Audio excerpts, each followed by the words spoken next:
துல்கர் சல்மான்னா அவன் இவருடைய பையன், மம்முட்டி பையன். அவன் படம் அட்டகாசமா போயிட்டு இருக்கியா?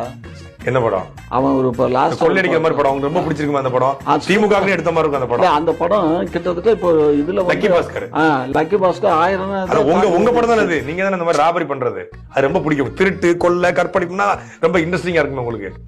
கற்பழிப்பா அப்படின்னா தெரியல. இந்த மாதிரி எல்லாம் உங்களுக்கு வாய் வீணா பேசியே பழக்கப்பட்டுட்டீங்க. வாய் வீணா பேசுறது. மலையை அறுத்து கொண்டு போறீங்கல்ல, மலையா அதுதான் கற்பழிப்பு. மலை கற்பழிப்பு. மண்ணள்ளி விக்கிறீங்களா, அது ஆறு கற்பழிப்பு. இப்போ அன்றைக்கு பார்த்த துரைமுருகனுக்கும் இன்றைக்கு பார்க்கக்கூடிய துரைமுருகனுக்கும் ரொம்ப வித்தியாசம். அன்னைக்கு வேற ஒயிட் ஷர்ட் போட்டு இன்னைக்கு கொஞ்சம் வேற சட்டை போட்டுருக்கேன். அதுவும் ஒரு காரணம் தான். இன்னைக்கு பலன்னு இருக்கீங்க. குளிச்சுட்டு வந்தேன் காலைல. ஓஹோ, சோப் போட்டு குளிச்சிங்களோ? என்ன சோப் போட்டு? திராவிட சோப். அப்படியா? பல இருக்கும் வார்த்தைகள்ல. பல ஓஹோ, ரேஷன் கடையில் விற்கிறாங்களா? அந்த சோப்பு தான். அந்த சோப்பா? சரி சரி.